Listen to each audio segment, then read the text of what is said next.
Well, good evening, Cedar Falls, and welcome to the standing committee meetings of Tuesday, June 20th.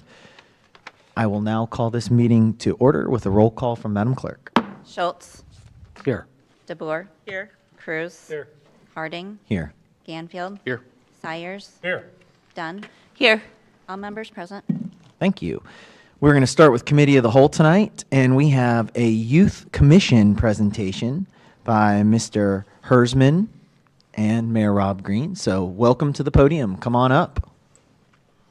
Good evening, Mr. Chair and Committee of the Whole. I'm very honored to bring to you tonight Mr. Keegan Hertzman, who approached me back at the beginning of the spring asking about a potential project at City Hall he would like to research as part of a scholarship project. And I've been bouncing around the idea of a youth commission for the city for a couple of years now to see if it might be possible. And Mr. Hertzman was kind enough to do research on that to present his findings. And at the end of the presentation, I'm hoping that what we can look at as a motion going forward is just a continuance of the concept for additional research and to bring forward an actual formal proposal for you in a future committee of the whole for council approval. So with that, I'll turn it over to Mr. Hertzman. All right, welcome. Thanks for being here. Thank you for having me. So just click.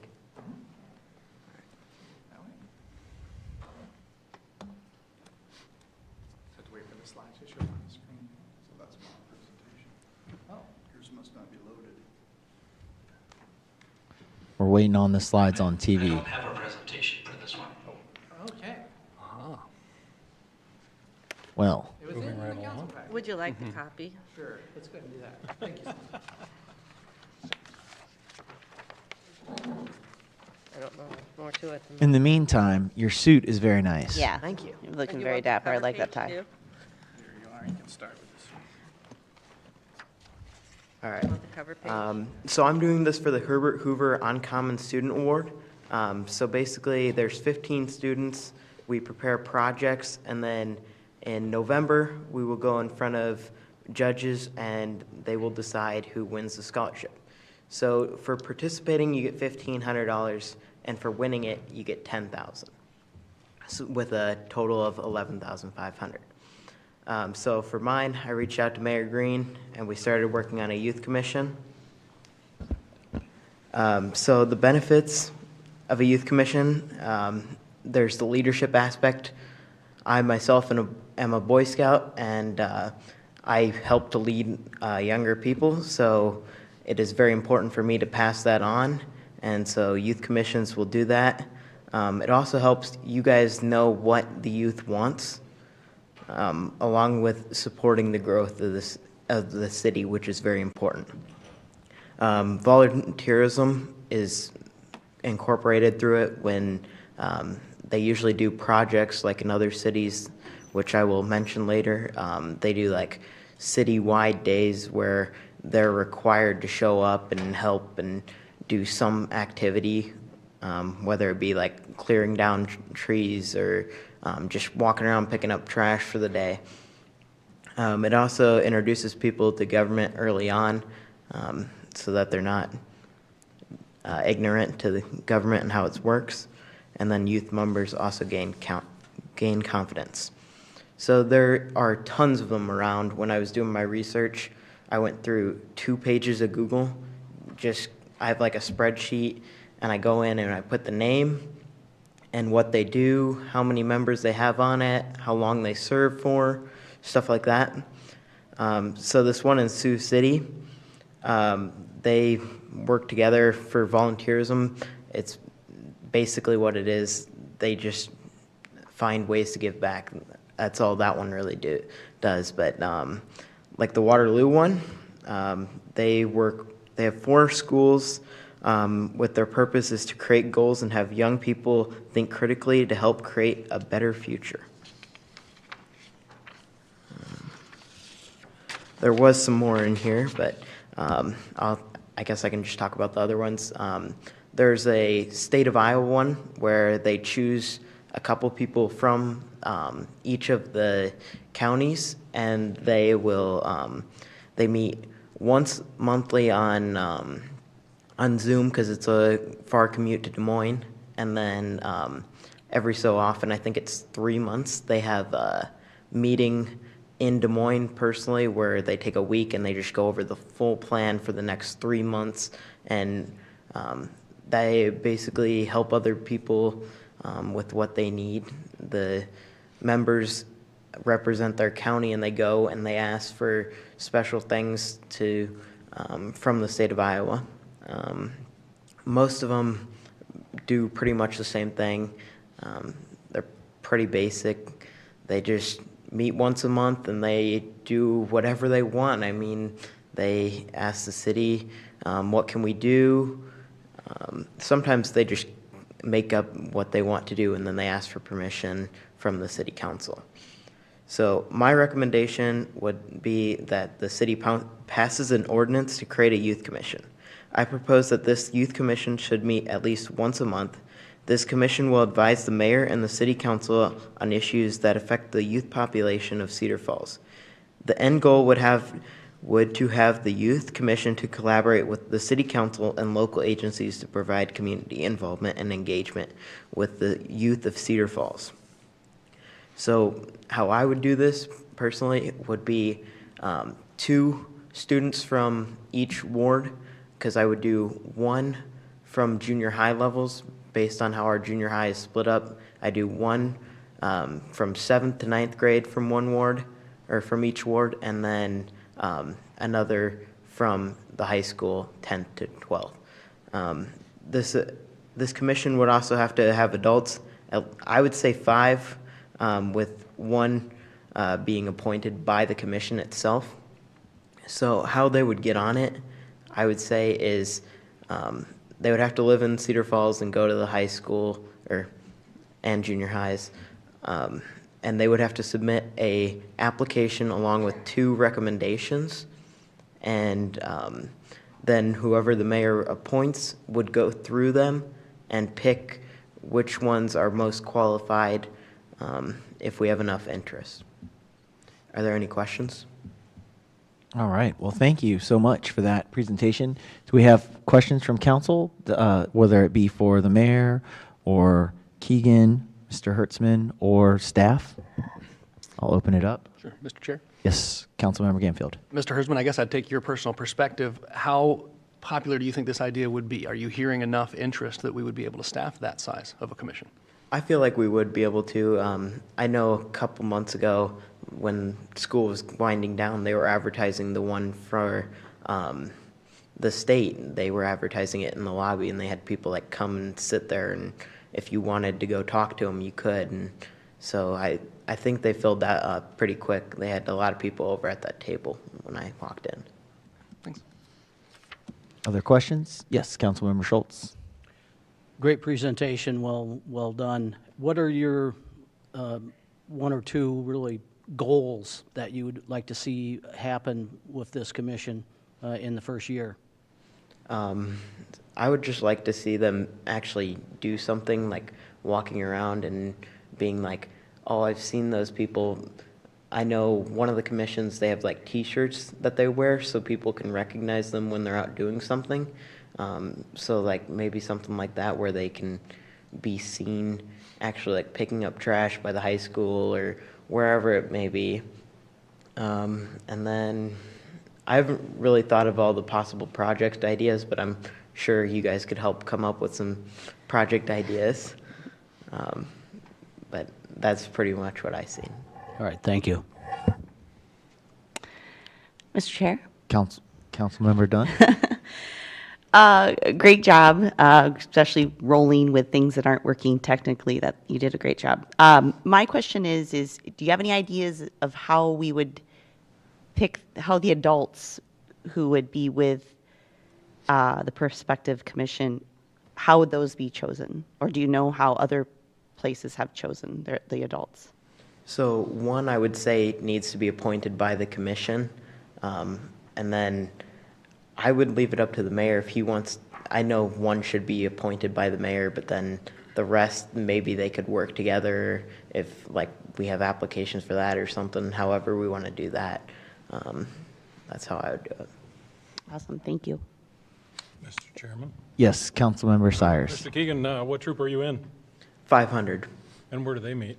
First Christian Church next to the high school. Oh, okay. Do you plan on being an Eagle Scout? I am one. Good, good. Good job. Thanks for the presentation. Thank you. All right. So, any other questions? If there are, I'll ask again. Good job. Nice presentation. I think the idea is solid. It would need a little more fleshing out, of course, and things. I believe we would have to also follow city policy and ordinances already laid out as far as appointing commission members would be under the mayor's discretion. So there would be things that we would need to double check. Also, and this is maybe a question for the mayor, would this be a board or a commission? Are you looking for, because there's a difference. So have we thought about that and what Yeah, it looking entails? at a board being fairly independent and sort of has authority over its own jurisdiction, like the board of trustees for the utilities or the library board. I don't see this group doing that kind of independent work. I think that they would be an excellent sounding board for city initiatives that affect young people. So that's why I'm looking at it as potentially a commission, and to actually have the same authority that a regular commission does. As I understand the Waterloo City Council, or the Youth City Council, they don't fall under the same kind of rules that a regular commission does. And that's their choice. It has great reasons for doing that. But I think it would, for Cedar Falls, this would be more valuable to us to treat it just as any other commission that's providing guidance on certain kinds of topics. That perhaps the council refers items down to the youth commission, or ideas originate from the commission itself to request for investigation. So that's an important piece. And I'll just note, in terms of the interest in it, it just so happened last week I was in Boulder, Colorado for some training, and I stumbled on the National Civic League annual conference that was going on in downtown Denver, and I stayed the entire day. The whole session was on youth engagement, and they had 15 presentations from young people across the country, including Mount Pleasant, South Carolina. They say hi. And seeing the projects that these students had come up with on their own for investigation and for use. Some of them dealt with making the city more friendly to autistic children, having better opportunities for people with dementia. Young people were gravitating towards solving those kinds of problems. So it's not necessarily just youth issues, but it's issues that young people that care a great amount about. So I could see having potentially in the long run a small budget for them to expend if it was a granting kind of authority, sort of like we have with visitors and tourism down the road. And then more immediately just being able to provide input on the city budget as well, of like what would be amenable or helpful to young people. And it's something that I see as a little bit missing right now in our city, where we have our ward reps, and they're represented for a lot of the adults certainly weigh in. But I mean, gosh, this is a city that we want to attract families to, and we want to have young people feel a strong affinity for Cedar Falls. And I can't think of a better way to build that affinity than to have them engaged in the running a government in some way on their own. Thank you. Thank you. All right. Are there other questions before we move on? All right. I think it's a fantastic idea. Like I said, it needs fleshed out more. So I guess I would entertain a motion for the continuance of looking into this prospect to bring something further back if we're interested in that.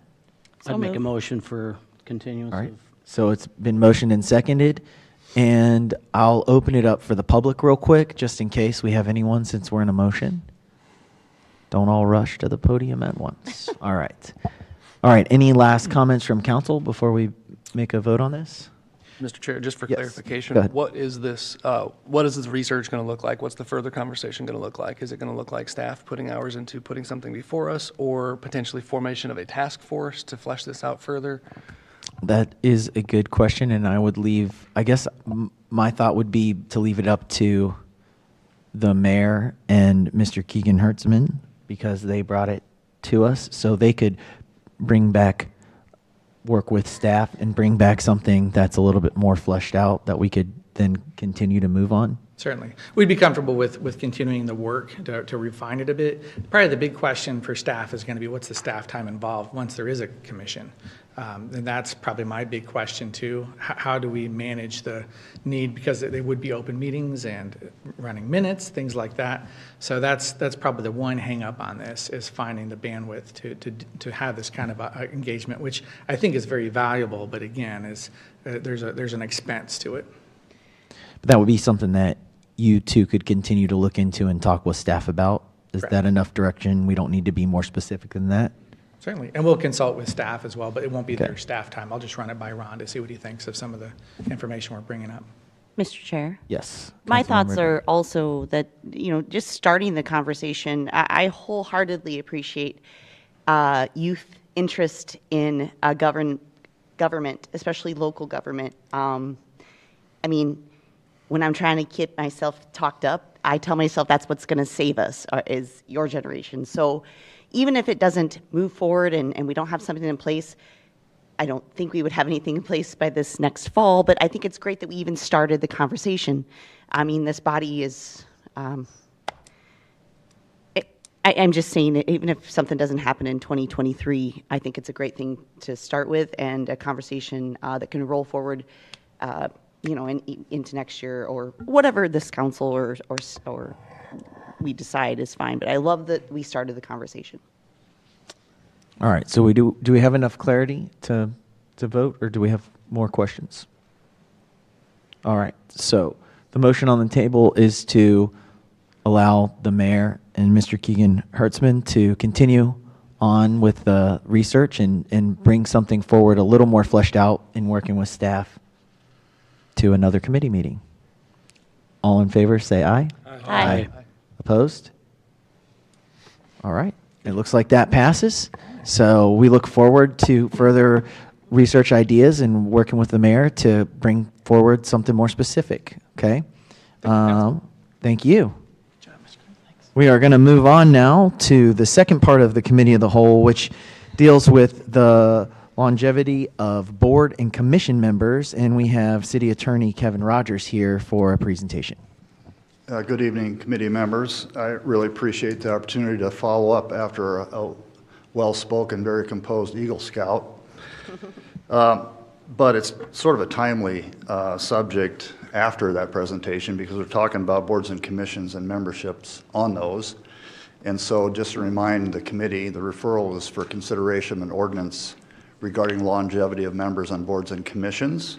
I included this in your packet, so I don't think it'll be unfamiliar to you, but I want to go over some of the aspects of it, and I didn't really prepare a motion at the end because this is a referral by council. You can direct us what you want to do with it, if anything.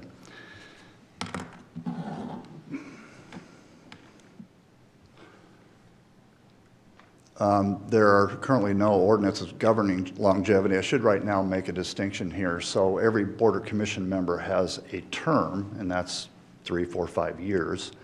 That's established by ordinance or by state code.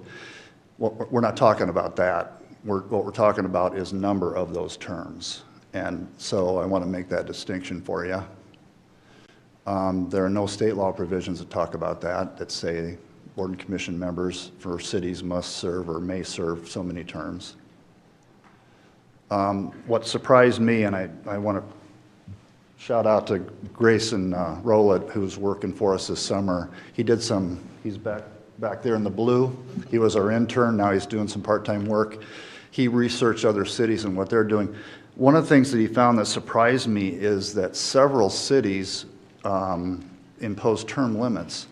And what further surprised me, Cedar Falls does not do that currently, what further surprised me is it's only a couple terms on average that they make the limits to, and that seems like it invites a lot of turnover to me. But when we do comparisons with other cities, we look at the top 15 population-wise, and if I count right, it was 9 out of 15 have term limits, which, I don't know, it just surprised me. Not advocating that at all for this council, but just a fact I wanted to point out to you. Speaking of longevity on boards and commissions, currently there are 18 city authorized boards and commissions. There they are for you. You're well aware, each with its own powers and duties as set forth in the Code of Ordinances. So we're going to talk about the current setup right now for a little bit. And the Code of Ordinances is clear that the appointment power lies in the mayor to boards and commissions with, of course, approval by council. That's set forth in several code sections. We say it in 2 or 3 different ways. And so that's current status quo.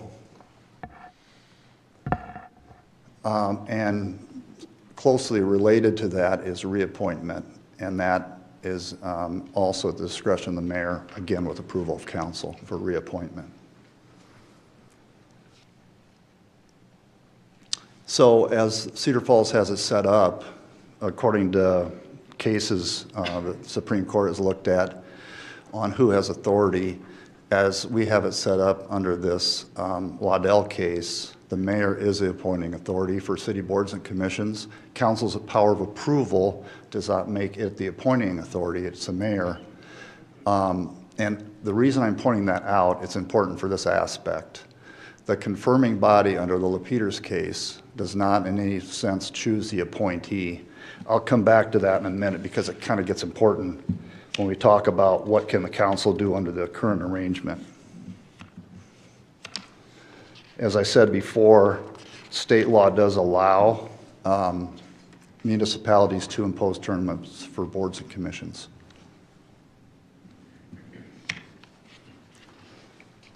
So when we're looking at longevity on terms of boards and commissions, there's a couple alternatives for the council if you choose to do something about this. The first is to add term limits to existing ordinances. I didn't get the impression from any of you that this is something that you were interested in, but we're talking about longevity and I wanted to give you the full picture. So that's a possibility. The other is to remove the appointment power of the mayor and instead invest it in you as the appointing authority. And the reason I'm putting those to you in this way is that last point I made on the Lapidus case. If the mayor's appointing authority, as he is under the current system, council does not have the prerogative to dictate to the mayor as between 2 candidates who the mayor can choose. It's the mayor's prerogative. So if council wants to have a say-so, if it comes down to a couple candidates, which one will be chosen, council needs to become the appointing authority. Then council can make that decision.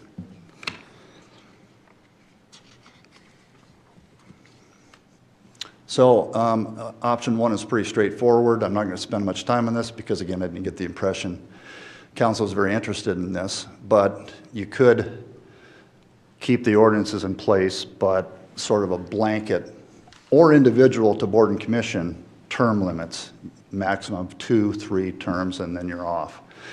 And that is a power that council retains by state law because it's in the nature of a qualification. Council can set terms under state law, and one of those would be term limits across the board. So it's not a choice between 2 candidates. It's sort of a qualification for appointment. It's fairly straightforward. Again, I'm not going to spend much time on that. The second option for council to consider, if it wishes to act in this way, is vest appointment power in the council with or without term limits. And here's the council authority. It's in the Iowa Code, and it says council may appoint city officers and prescribe their powers, duties, compensation, and terms. And I interpret that last word, terms, to mean number of terms, if council so desires. And it has a double meaning there to me because it also addresses the first idea of term I talked about, and that's individual single terms of 3, 4, 5 years. A lot of those, by the way, are prescribed by state code too. Certain boards and commissions under the state code require a certain number of years per term. So what the other sort of double authority for council on this topic is separate Iowa Code Section 392.1 that addresses city administrative agencies, and that's what these boards and commissions are. And it says term of members, so there's additional authority. So council does have the authority to be the appointing authority for boards and commissions if it changes city law, because the city law currently vested in the mayor, and the change complies with state law. The last part, complies with state law, is important because state law dictates that the mayor of a municipality is the appointing authority for certain boards and commissions. Not all of them, some of them. So I broke it down for you so you can see if you want to gauge any interest in this. These are the boards and commissions where state law either says something about it, which will follow, or it doesn't say something about it, in which case council is free under those code sections I just referred to do so. And so just to go through those, Art and Culture Board, state law is silent, so council could be the appointing authority if it chose to do so. Board of Adjustment, council shall provide for the appointment, so obviously council could be the appointing authority. Board of Appeals and those sort of trade board of appeals, electrical, mechanical, plumbing, those are all silent in the state code, so council could be the appointing authority there. And the Board of Rental Housing Appeals is a creature created by the City of Cedar Falls, and so that being the case, council would have the same authority there. Civil Service Commission, on the other hand, the Iowa Code says that the mayor must appoint, so that's off the table for council. Community Center and Services Board, state law is silent, so again, that would allow council to act. Health Trust Fund Board, this is a little bit of a history lesson for you, but under the previous arrangement, when we did have a municipal hospital, that was actually an elected position to serve on the Board of Trustees. Now that that's changed, it's more to deal with funding. State law doesn't address it. So again, council could be the appointing authority if it chooses. Historic Preservation Commission, also silent, so council could be that as well. Housing Commission, not there. Iowa Code Section 403A.5 says the mayor shall appoint to that commission. Oops, I skipped the Human Rights Commission. Let me go back. For the Human Rights Commission, I was a little surprised at that because the state requires cities of our population to have a Human Rights Commission, and yet it's silent on who the appointing authority was. I was a little surprised. But again, state law is silent on the appointing authority. That means council could act if it chooses. Library Board of Trustees, this one I thought was most interesting of all. So council establishes the method of appointment by ordinance. That's what it's done. But a change in the method is subject to approval. So if we'd go from mayor appointment to council appointment, there'd have to be a referendum approving that change in method. I don't know why that is, but that's what the state law provides. Parks and Rec, there used to be a permanent park board by statute in Iowa. When that was rescinded, it's silent, so that means council could act. Planning and Zoning Commission, the state code's pretty explicit on that. Council shall appoint, however, council could delegate that to the mayor, which it's done in Cedar Falls. Excuse me, Utility Board of Trustees, the mayor must appoint, so there's another one, take that off the list. And Visitors and Tourism Board, state law is silent, so council could be the appointing authority there.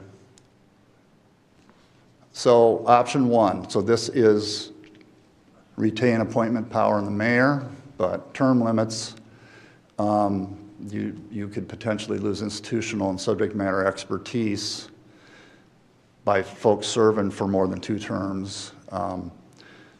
And with that much turnover, there'd be a greater pool of volunteers needed. I would say anecdotally, we don't have an abundance of folks volunteering for boards and commissions right now. So that could be an issue for us if we were to turn them over that frequently.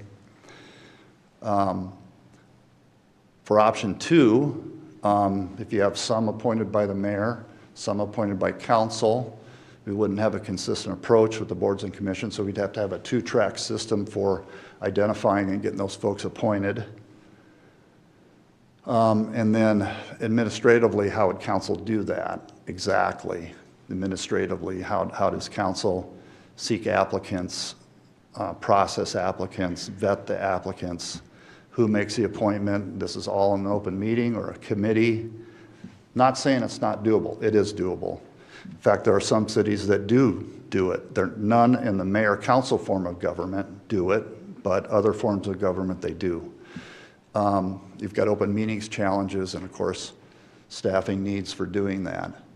And so I mentioned just a moment ago, again, Grayson looked into this, and I was curious on which cities did the city council appoint where it could.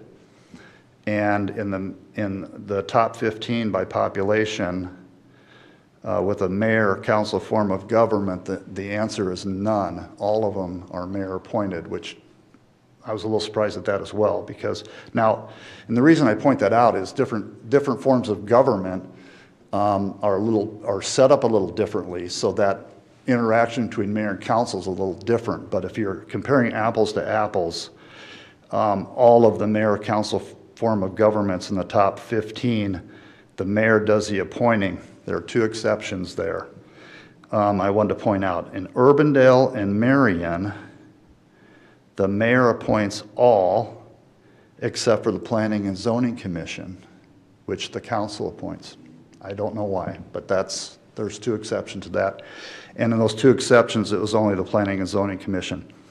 I would speculate that, remember when we were going through the boards and commissions, and one of them said council shall appoint?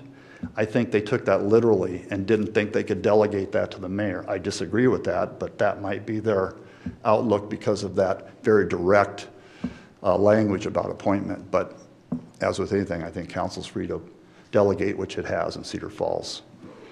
And just again, I don't think council's interested in this, but even with option 2, you could impose term limits as well if you were the appointing authority.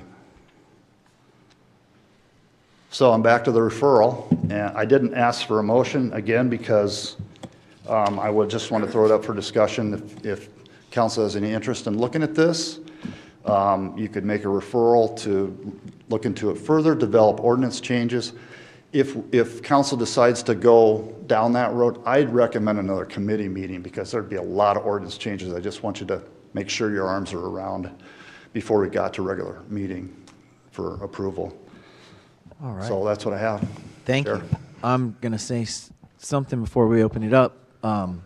Having been on a lot of selection committees, and I'm sure other members have, as pro tem, it's a lot of work to choose boards and commission members. It's a lot of time. I just did 3 interviews in the last 2 days for the arts board, and that one's coming up. And then we did a board earlier, and it's tough to get applicants. And then when you do have applicants, you have to weed through them, and then you have to select interviews. We did a planning and zoning one, and then you have to forward that over to the mayor, and we still have the power to approve that appointment or not. So I guess in a nutshell, I'm open for the conversation, but I think as council, we have the power to deny an appointment. So if we don't want a person on a board or commission, we can keep them from being on a board or commission. So I like having that check and balance, that power. I don't personally think we need to be the appointing. I think we need to worry more about policy and not be in the weeds as much, doing all that based off of having done that. So with that being said, I think the way it is working pretty well personally, but I'm open to other thoughts. So I'll now open it up to council. Councilmember Cruz. Sure, thank you. Mr. Rogers, the impetus of this referral that I put forward was the 20-year limit that seemed to be in place, and then it wasn't. The way I read the code right now, I don't find anything in here in our ordinance that specifically says 20-year. Is that the case? Correct. So that's off the table. Well, but if it comes down to, here's kind of the way I look at it. If council were to say, by ordinance or otherwise, if somebody's been on a board or commission for at least 20 years, and there's a choice between that person and another candidate, and direct the mayor to choose that first candidate, I think that's unlawful interference with the mayor's appointment power, because you're directing which of those two candidates the mayor's to choose. Having said that, council could across the board say, and no more than, actually, it's kind of the opposite of what you're looking for. You could say no more than two terms, 3 terms, whatever you wanted to say, but directing the appointing of power between 2 candidates, which is what that would be, I think would interfere with the appointment power. Well, what I see here, I don't see anything directing the mayor to choose the person with the most seniority. You know, your points here in option 1, you lose institutional and subject matter expertise. I mean, that's huge. And you don't have a large plethora of people, you know, as you said.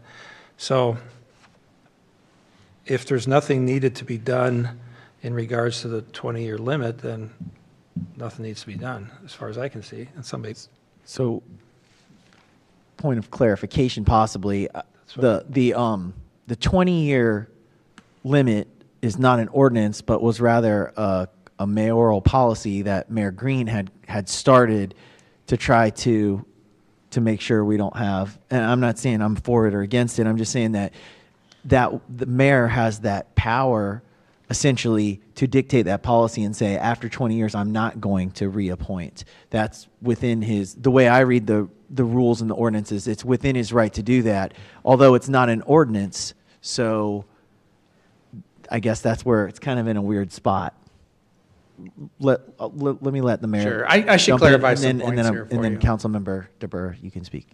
Yeah, so the policy that's in place, that is a mayoral policy, it didn't require council approval.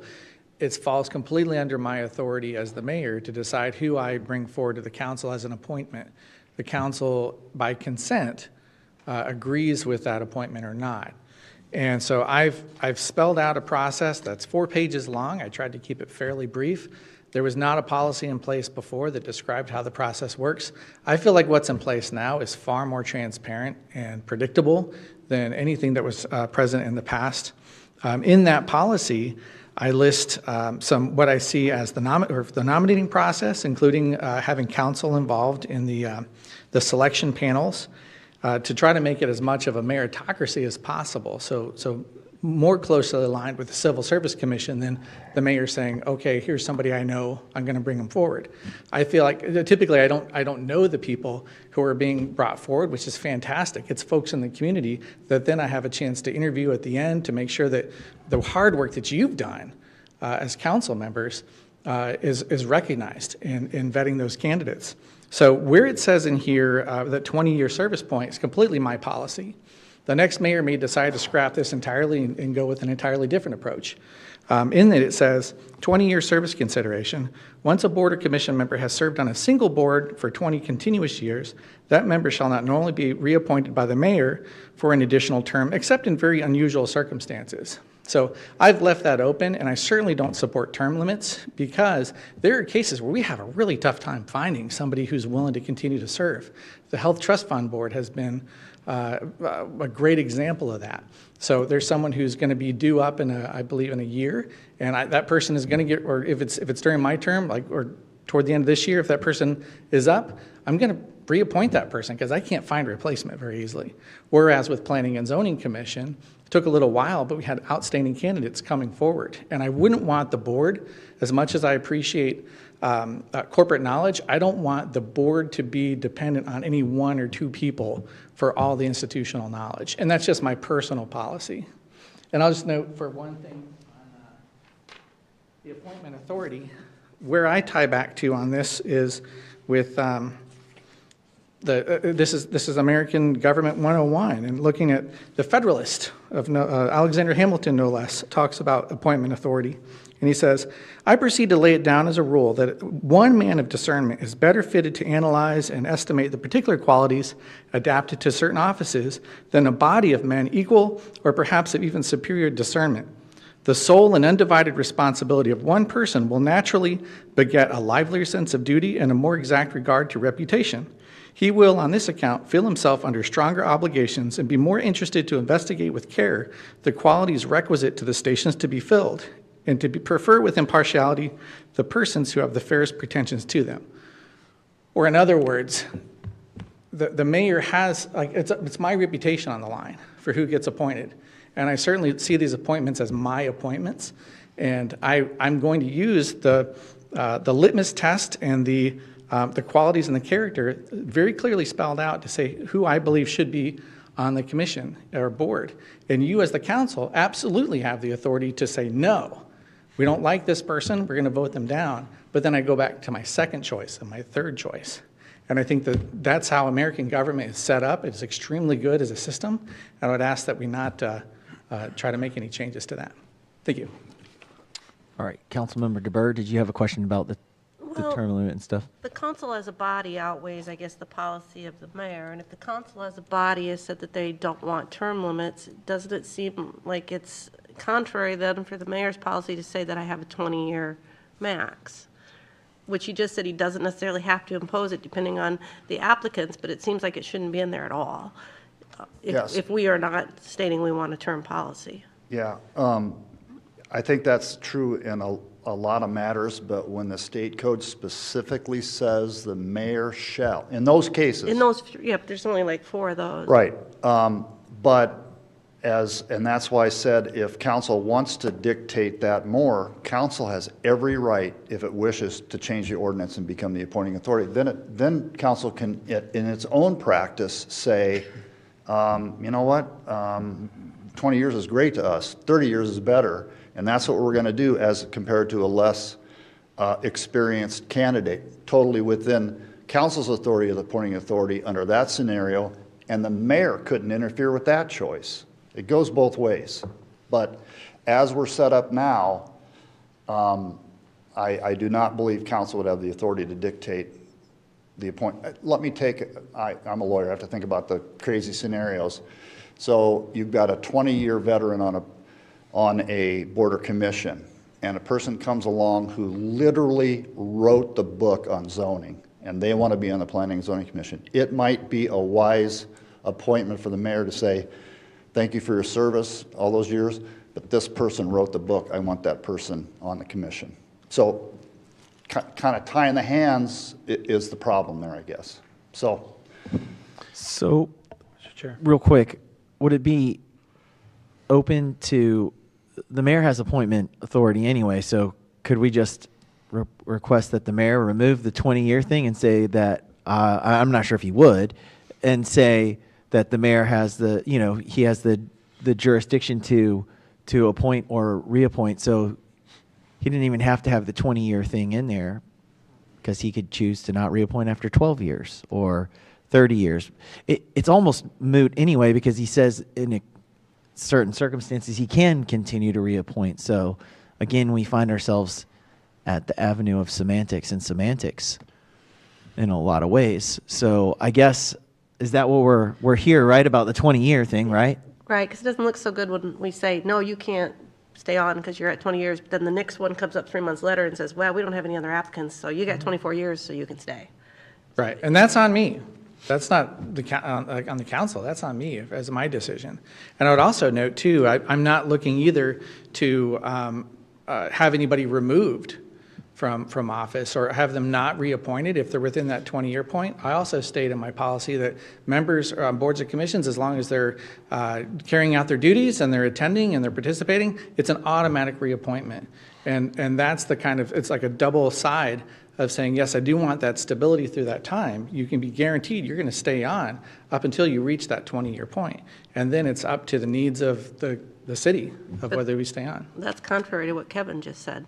How so? Because he said that if some better applicant came along, you have, and their term is up, you have the right to take the other candidate. I have the right to, but I wouldn't.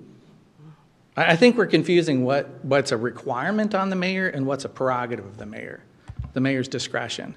And what this whole discussion is about is taking away the mayor's discretion and giving it to the council. If you want it, I would say good luck, because as Councilmember Harding mentioned, like it's very difficult to find boards and commission applicants, and the vetting process is tough.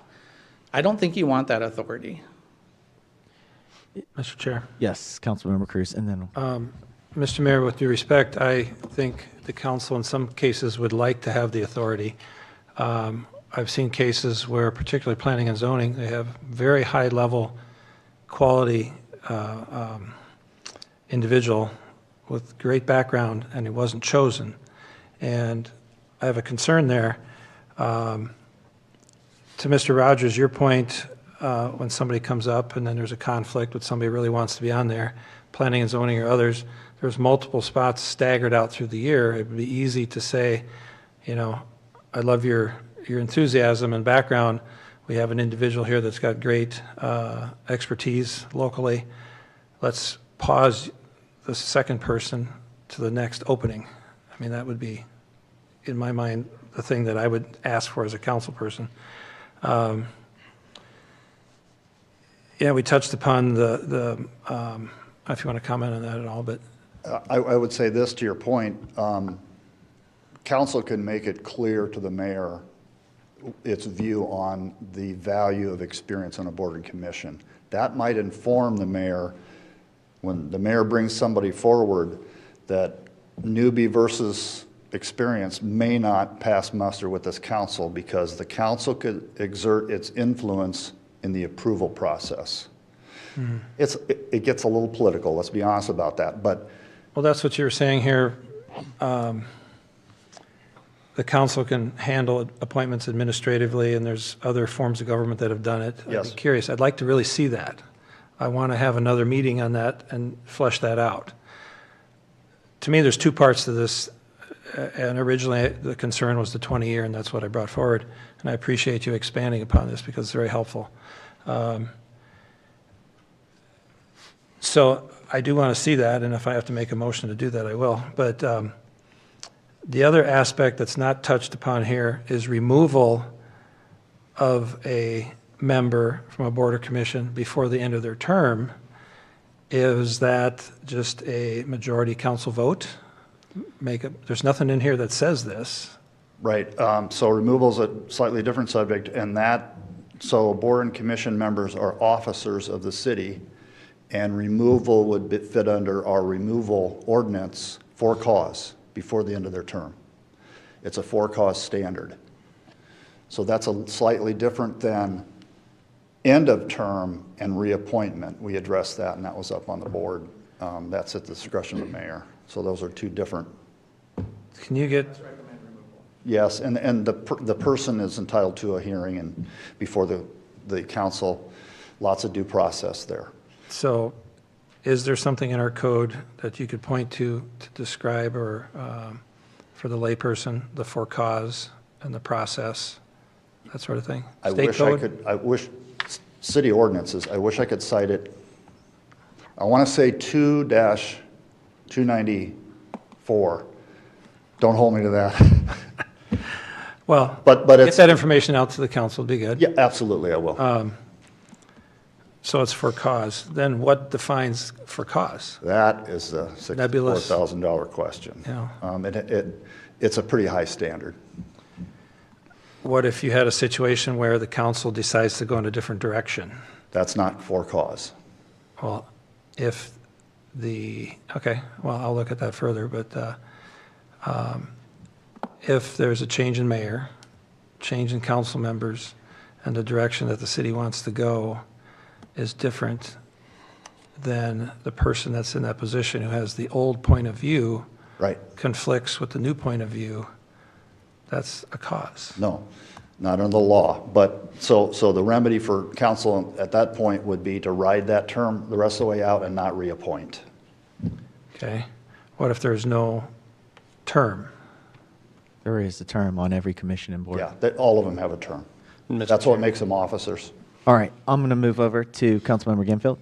Yeah, appreciate it. I For think, time. obviously, we have a tendency to want to learn, and I appreciate that hunger, and I think we want to stay on time.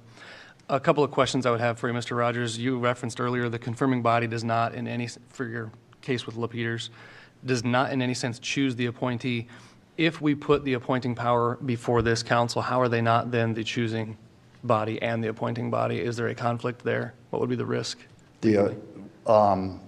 If, I want to make sure I understand your question. So if council were to move to become the appointing power for the ones it can, Right. then it is the appointing power, and the non-appointing power in that case could not interfere. Same way. Okay, nothing precedent in case or No, no worries. Okay, good deal there. A couple of things. I think we could probably move on, that none of us want to limit the term length. Is there an opportunity to sort of hamstring the broad latitude that we provide the mayoral appointment to say years of service shall not be a qualifying factor considered by the appointing body in ordinance? I understand. It's a good point. That is That's interesting. indirectly influencing, directing the mayor which direction to go. I don't think we can do that either. Perfect. I think I would just go, I've thought back and forth on this, and I think I understand the value. There's a lot of things rolling around in my head, Council. I'm talking to us here. I mean, we're talking later tonight about the potential for increase in our salary for the work that we do. If we brought on all the commission oversight, that would justify that, but I also don't think that's necessary. I also think we're removing proclamations, a somewhat social issue, some might call it, from our jurisdiction because we're the only city in the state that we've reviewed that does it. So to go forward with something that nobody else does, I think is maybe ill-advised. And so I've had a little change of opinion on that, but I am intrigued and would move to have further discussion about putting the P&Z appointment as Marion and Urbandale do, where council could potentially be the interviewing body for P&Z commissioners. Given that they have a partnership in the success of our city, I think it would help us to know them better and to go through that process, maybe as one option to look into, but leave the rest of it as is with the appointment powers as they stand. Save that one that's provided by state code that council shall appoint, remove the delegation. So we I used know that's to have further conversation. It is. We used to have an interview process where you could interview. We can go down that road. It's tough. I guess in order to wrap the conversation, I'd move that we do continue that as a singular point of conversation at the next committee meeting, if somebody would care to second that. I do second that. That sounds like what I'm interested in. Okay. All right. May- Yes, may I ask a Councilmember question? Dunn. If what Councilman Ganfield is talking about was something that happened, how does that work? Is that getting the whole council together for an open meeting, like a special meeting? I think that would be some of the additional information council would need Okay. before it makes a final decision. Exactly, because I too worry about getting us together has proved to be, I mean, I just think about like, I can't remember what I sat in on a couple weeks ago, because I sit down on a fair amount of interviews, but just getting myself, the chair of the commission that we were doing, and the candidates to be able to come together in a timely fashion. I mean, we all know, like when you plan a girls' weekend, like you got to plan it 2 years in advance. So it's hard to get everybody together, I guess, I worry about that. And then I also worry about making, I don't want to ever turn anybody off from volunteering or signing that application to serve on a board or commission. So those are things I worry about. All right. Chair? Yes, Just Councilmember DeBoer. One quick question. When you do that research on Marion and Urbandale, do they use the Human Resources Department to help them vet through those applicants? Didn't get that far. Okay. I only kind of did a yes or no and who does it or who doesn't. So that would be part of the information I'd have to look into, me or Grayson. Potentially. All right. Do we have enough to vote on further on this aspect of it? All right. All in. We're voting on not On the the mo- 20-year limit, but the, On the motion to, yep, okay. yes, Refer back to a later committee meeting, the the possibility of possibility council of being the council appointing appointing P&Z. body for P and Z. All in favor, say aye. Aye. Aye. Oh, Oh, yeah, that's true. Public comment, because we are in a motion. I'll just be on the record to say I believe this is a terrible idea. Terrible.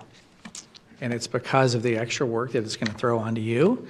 And also my concern, I don't want to call out any of council members' motives, but when I hear a council member say that this person wasn't the best person in their opinion, it gives me great concern for that one council member trying to drive the decisions of what's happening with P&Z.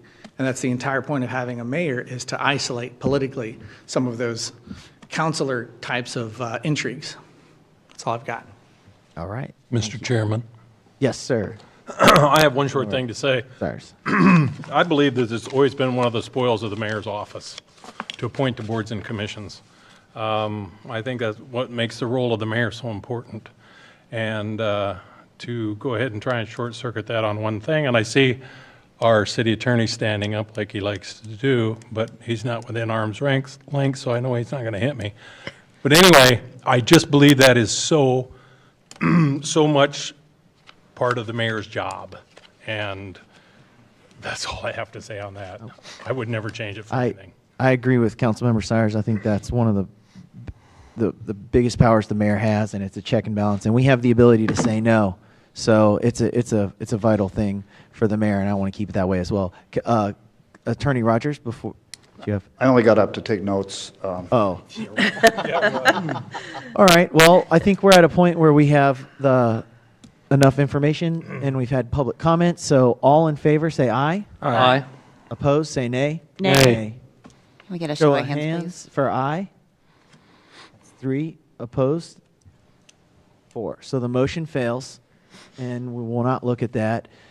We are kind of at an impasse because the mayor has the ability to appoint, and we know that the next mayor is going to have the ability to appoint and do as he or she sees fit. So we can't impose or unimpose a term limit. So we've found out. Oh, well, correction. We could, but we haven't ended up going down that road because we don't want to see a term limit. So I would just say council's made it known that we really don't want to see any term limits, and we'd like to see people going forward. So hopefully the mayors will respect that. And with that, I will move us over to the Public Safety Committee. Thank you. Thank you, Councilman Harding. Thank you, Mr. Rogers. That moves us over to our Public Safety Committee, where we have one item on the agenda, Public Safety Update. This was in lieu of an external audit that was recommended internally. It was initially scheduled for August, but we'd requested that it come a little bit earlier. So we'll have our Public Safety Director, Craig Birdie, give us an update on our public safety happenings. So, Mr. Birdie, I've gotten maybe 10 minutes off of your initial time. I think you can make up for that with speed of talk, yeah? All right, the floor is yours, gentlemen. Thank you.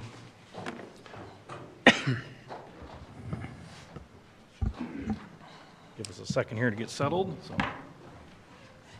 We need Denny to get some Jeopardy music to play over the...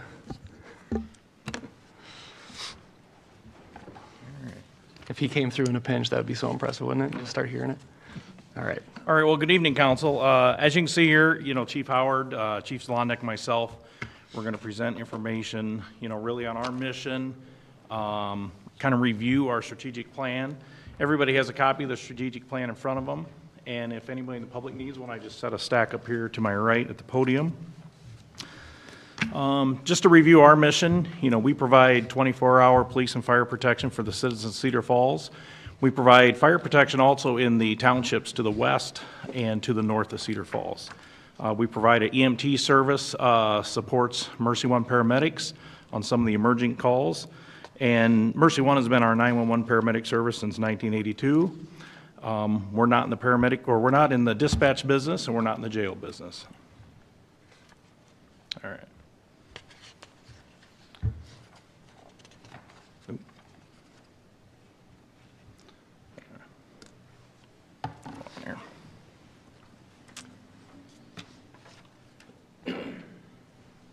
Okay, let me get some.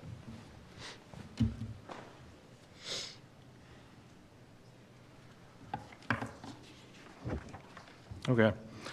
To go back, at the February 20th City Council meeting, the original motion was to provide an update on the Public Safety Special Report with how public safety is performing on the mentioned strategic plan and goals before August of this year. Tonight, we've got our senior command team with us, so that's really all of our captains. We have 3 captains at fire, 3 captains at police, and then there's 1 captain that does administrative support. I'll just introduce them real quick, and they can raise their hand, because you've heard some of these names and seen them around the community for decades.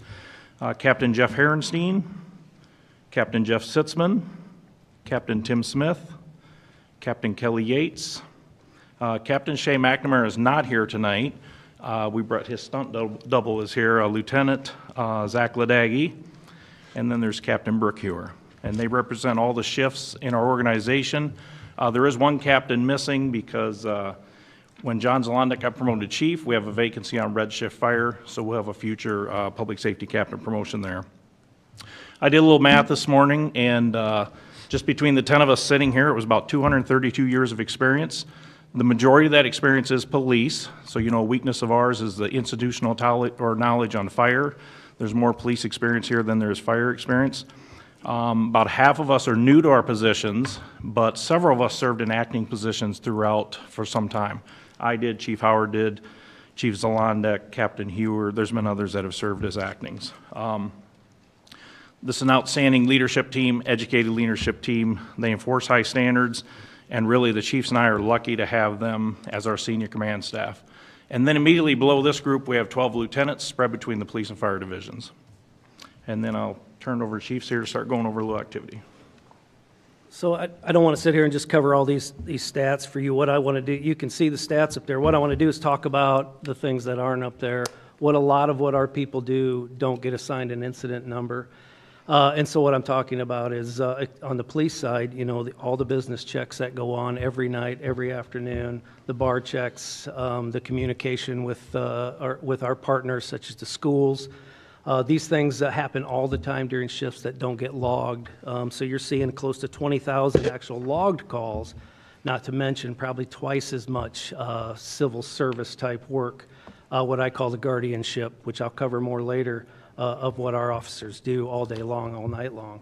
An example, I just had a gentleman call in 2 weeks ago and tell me how thankful he was one of our officers got out of his car and spent 45 minutes helping catch their family dog. That's not something that goes on a book anywhere. That's just what our people do. So these numbers are important, but I wanted all of us to recognize the fact that these people do a lot more than just what's put in a book or up on a slide. So at least, on the police side. So it's similar to what Chief Howard was saying on the fire side. You can see the calls for service. 60 to 65% are usually medical calls. Can you guys hear me? Yep. Sorry. 65 or 60 to 65% are usually medical calls. Well, we also have over 5,400 rental units that we have to do inspections on. I think with my Minnesota math, it's like 1,800 a year because we do them every 3 years. And then on top of that, we have over 1,400 commercials that we do every year. Every commercial building gets an inspection by us. So we track all those, go back. There's some re-inspects that we have to do, so I didn't put all those numbers in here. But one thing we definitely could get better at is tracking PR events. If that goes by how many children are at an event, how many people are at an event, tracking those numbers just better somehow.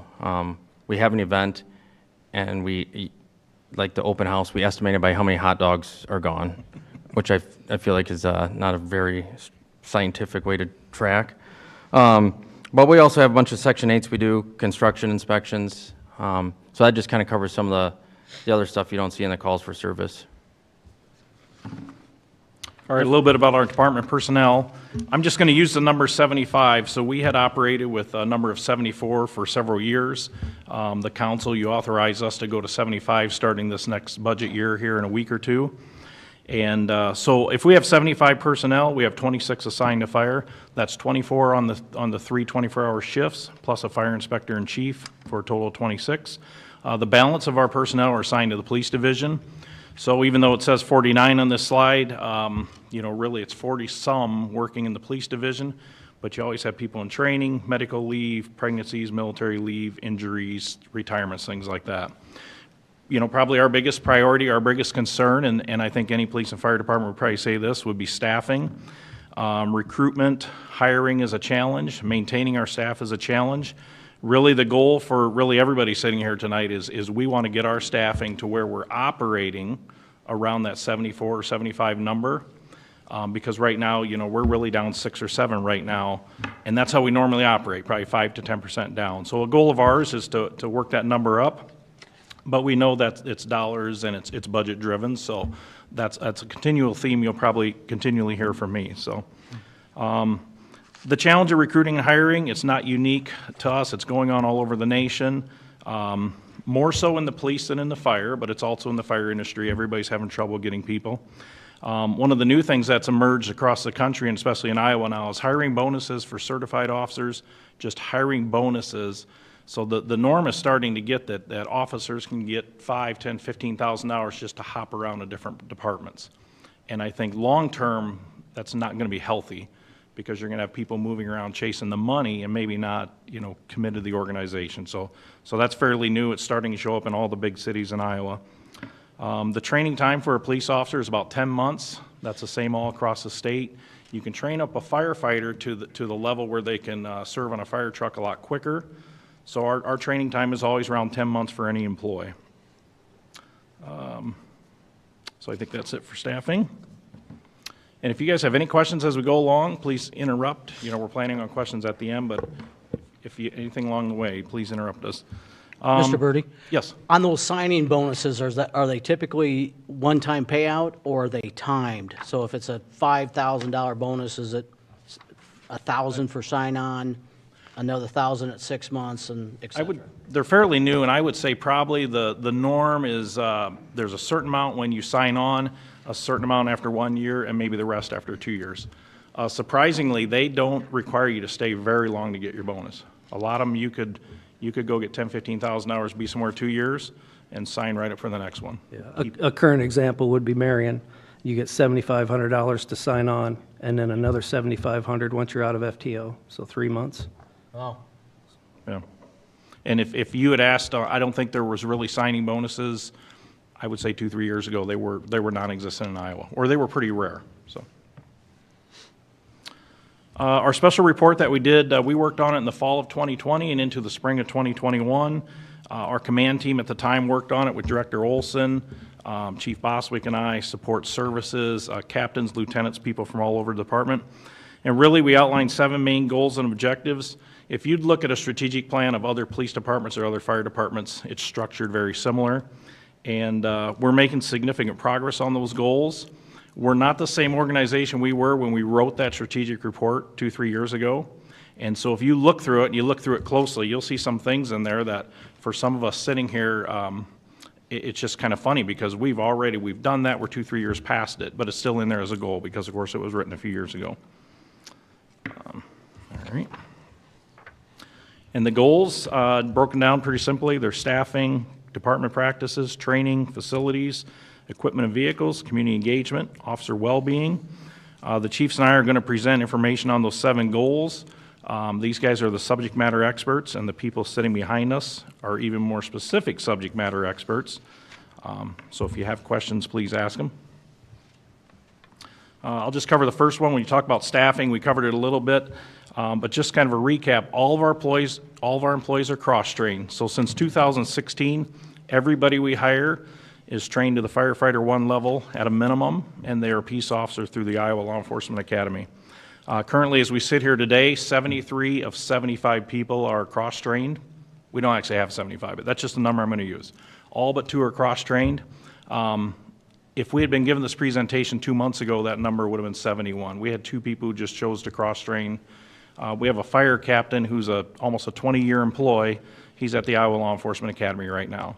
And we had a police officer that had been here a significant amount of time, just went through fire training just last month.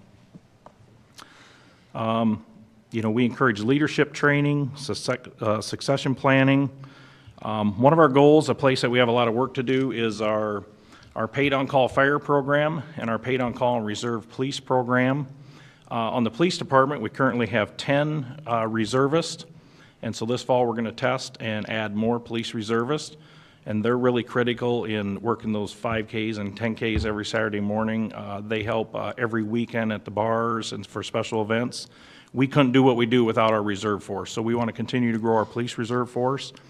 And now that we have Chief Zlondek in place, we're going to advertise for paid on-call volunteer fire, so internal city employees first, and then him and really the captains are going to work on a volunteer or part-time fire program, get that going so that we have people to supplement our staffing and do it effectively when we need them at a low cost. So Director Birdie, real quick, Yes. that's on objective 1.2, decreasing the overall full-time outlay. Do you recall what we were at 2 years ago, number-wise? Well, really, that goal comes from, it hasn't reduced from 2 years ago, but from what it reduced from is what we came from at when the police department was its biggest and the fire department was at its biggest. Okay. And I would say the highest I ever saw the police department was one time we went up to 47 before some early retirements in the 90s, and I believe the highest for the fire department was 35 at one time. So. And then Chief Zlondek's got some information on really our leadership and succession training and making clear objectives for our employees for what they need to move up in the organization. So yeah, you can see the matrix here. Sorry about that. You can see the matrix here. It just lays out step by step, each step when you come into the department as a PSO 1, the steps you have to take to get to the next step.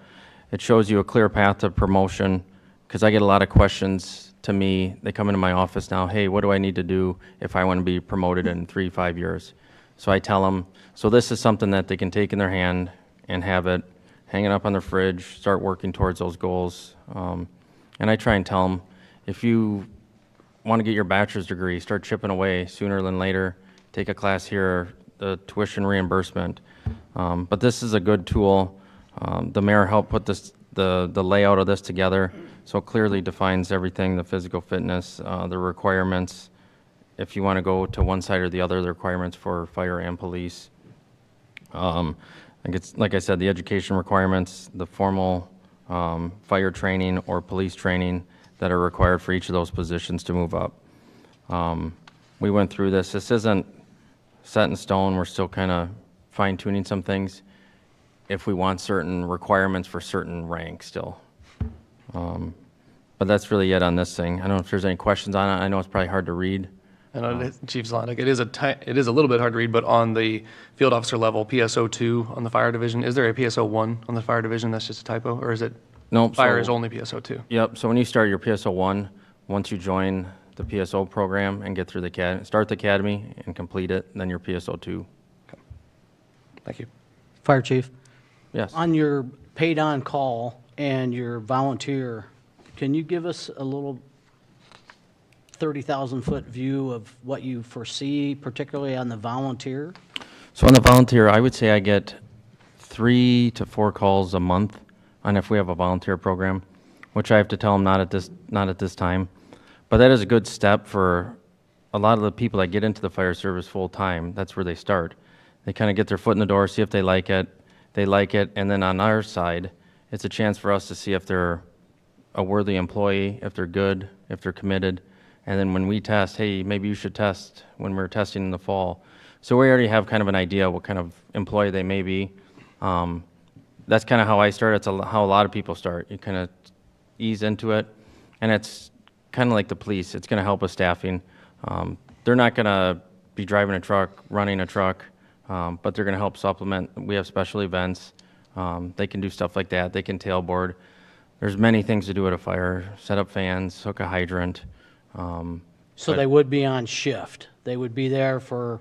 Once they complete all their training, yes. Okay. Remind me, are the reserves paid, the police reserves, or is that a paid position? All of our, if you're a paid on-call employee, if you're a city employee and you're paid on-call, whether you're police or fire, you are paid. If you're an hourly employee, it's just if you're an hourly employee, it's your time and a half rate. If you're a salary employee, there's just a set amount. If you're a true, what I call true volunteer, what they do is they get, on their second year, they get $1,500 a year, and it goes up $100 a year. and you don't get paid till your second year. So for your first year, you get $1,500, your second year, you get $1,600, and then it just keeps going up. So Fire Chief, is that what you kind of foresee as being the program for the volunteer firefighters as well? Yes, there would be some type of stipend for them. It's obviously not much, but it's something to kind of reimburse them for their time and effort to get it. Okay, thank you. What kind of gear will the volunteers need? So they'll need the same PPE that we have. So usually, we may have to order some new stuff, but we have a lot of extra that's still in its time frame to be worthy of service. So what do you call it, PPE? Yep. Is that something that is interchangeable between people, or once you get one, that's yours? They get them sized for you, but there's a lot of us that we could probably share gear. Okay. Some of us we probably couldn't. Did you see that, Craig? But they are transferable. When I first started as county, you got hand-me-down, and then once a different guy left, you got better hand-me-down, I guess. Okay. So yeah, but the big thing is to make sure they're within the time frame, so they're certified still. Sure. I was just thinking of the cost to bring them on, to gear up for that program, and then... Yeah, a bunch of them would likely start with hand-me-down stuff, and then work from there. Okay, thank you. Yep. And the fire PPE is good for 10 years, so it's very common for some of the new people in the program to have, we call it old gear, but it might only been used 2 or 3 years, as long as they're similar size. So. Okay. When I also mentioned, I think in my interview to some of you guys about trying to work with UNI and Hawkeye to get some type of agreement with, like when I was in college, I wish I would have had a program where it said, hey, are you interested in being a fireman? Come put in 16 hours and we'll pay for you to get Fire 1, Fire 2, and kind of see if you like it type thing. So that's still something kind of down the road, but I feel like that's something we could definitely work on. Okay. Thank you. All right, a little more on staffing from Chief Howard. So when you look at the goal of optimal staffing and 1.2, the decrease of full-time, it kind of ties into the conversation we were just having as far as reserves, POCs. There's a lot of times we supplement our third shift with our reserve staff, and they might be POC, but they're reserve staff. Now, we have a minimum of full-time officers that have to be there, but it's nice, and Captain Smith can tell you, as a third shift commander, it's nice to have the extra 2 or 3 reserves out there where we're not having to staff that with people making time and a half. We're fortunate on the police side. I think all but one of our reserves are fully certified now through the reserve, what the reserve requirements are through the ILEA. So that's a big bonus. This is kind of a long conversation here, but as you can see there on number 2, I think we have to start the conversation about increasing our SROs. Right now, we currently have 1 school resource officer for 11 schools. That's right at 5,500 students. We have an incredible partnership with Cedar Falls Schools. We've had this conversation with them, and we are in the conversation with them of at least adding 1 more. The thing to remember, and I try to remind everybody this when we have our active shooter talks, our school resource officers are an educational piece. Absolutely, she would do her due diligence to protect if it was in the school she happened to be in at that time. But she does handle most of our police calls that come into the schools. But really, she's there as an educational officer. She spends most of her time teaching. She told me yesterday, just when I was talking to her about this, that she could double it if obviously, if we had a second body to split the schools up, and how much more, the influence she could have in the classroom, if we had that. So that's a conversation in the future we haven't reached yet. That's, I think, a failure of ours. That we need to work on. We need to be considering other elements of policing that we've fallen short for when it comes fallen short of when it comes to optimal staffing so far. Targeting diversity, targeting in our recruiting efforts. I've just spent all of spring and all of summer. We just went through our testing process on May 20th. And we had 26 applicants. That's the most we've had since May of 2018. So it's 5 years. We only ended up inviting 20 to test. There's a whole reason why. And we ended up, now we're down to the last interview process, and we are sending 7 forward to civil service. That's just kind of how the process works. The frustrating part of that is by January of this year, we'll have more vacancies than we have people, so we will go right back into that mode. I will tell you, so some of the efforts I went into this year is we created a flyer with a QR code. I spent a lot of time, I sent 52 of them out actually in emails to colleges. It wasn't 52 colleges, but I would send it to, to their criminal justice program, and I would send it to their athletic department. I'm trying to target, with our program, it takes physical fitness. And so I'm trying to target special populations. The athletic department is a great area to get athletes, people of all cultures, to come join our department. And I would say, probably less than 10% of our 26 that applied came in through that. But this is our first efforts. And the one thing I've learned, meeting all the media people I've met doing some of the recruiting, is that we need to do it year-round. It needs to become a full-time effort for us. And I'm not saying we want an officer that does full-time recruiting, but we certainly want somebody besides me. I'm just not the face we want out there. So, although I did grow my mustache back. You're welcome. That was fast, by the way. I know, right? And it didn't come in red. I don't know why. It came in white again. But so we did send this flyer out. It really worked well up at UNI. We got several UNI students and more seeking it. A lot of them, I have students that have reached out to me that were apologizing for not applying because they want to finish their last year. I'm thrilled for that. That's what we want. We want to recruit. We also have started to have a presence at fairs. I can tell you in the last 5, 6, 7 years, we've had zero presence in fairs, and I'm told they don't work. Well, I don't believe that. I think if we have the right people sitting at a college fair, a career fair, and we can influence 1 or 2 people, even if it's 5 years down the road, it's 1 or 2 people, and they might be the exact people or the exact fit for our agency. So we have got a very large presence now. We've even got, and what I do is just rotate. I have a group of young people that are great at it, and I rotate who goes and does it. We've spent some money on some trinkets we give away now. We went to one up at UNI, and we had like pencils, and everybody else had flashing things and things that made noise, and they had banners, and we had a table. So now we look the best when we go. We even compete with West Des Moines. So we're really making an effort to show that and having people there for them to talk to that are just out of college. It has made a big difference. We have people interested. We have future candidates, I believe, interested in our department. It's going to take more effort. Another thing we did is we created a radio spot. I did that through Channel 15 here with Denny. We had our DEI specialist help us with that. And then I had one of our officers, our SRO actually was the voice of and it turned out really well. We spent about $3,500, I think it was, on advertising over the radio. I got to meet some great people that do advertising, and they gave me some great ideas. One suggestion we got from our Civil Service Commission was to reach out to the Quad City area and really start focusing on areas outside of the Cedar Valley.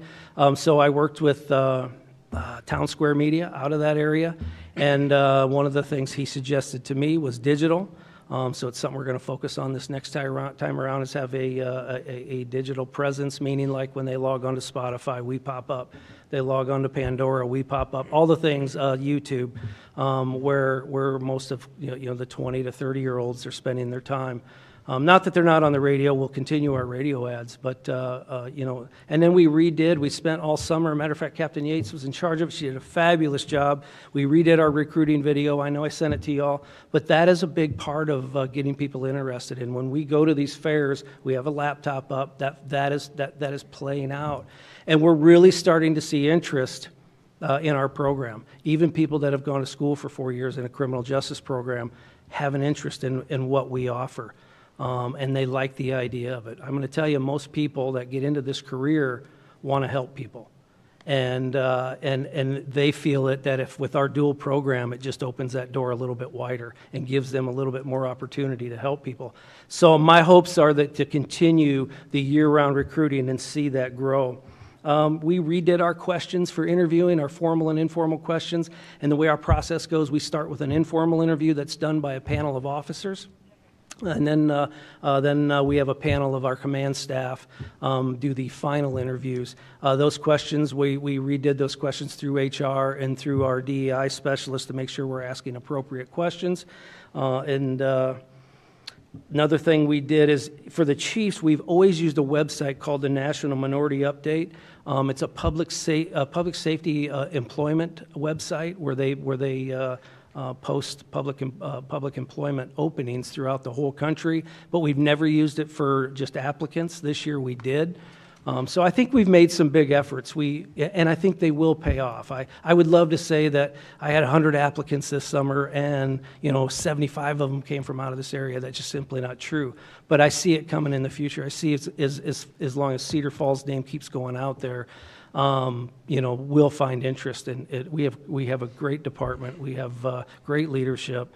And we focus really hard on some of the things we'll cover later as far as succession, opportunity, things that young officers want. Not everybody wants to put a bar on their shoulders. A lot of them just want to be SWAT or an SRO. So we are one of the departments out there where we offer our detectives a 3-year stint in investigations, and we rotate them out. Some people have complained about that, but I like that. I like the experience our people get as investigators and then the opportunity it creates for more people going in there. That's all part of recruiting and all part of retention and the efforts that we've started just here in the last 6 months that I hope to continue on.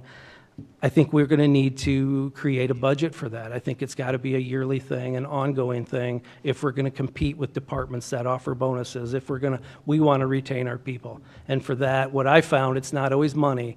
A lot of times it's opportunity. And are they getting to fulfill the needs that they had when they got into this business as far as helping people and opportunity? So I want to continue to focus on that. Like I said, we are down to 7 people. We'll take those before civil service next week to get them certified. So.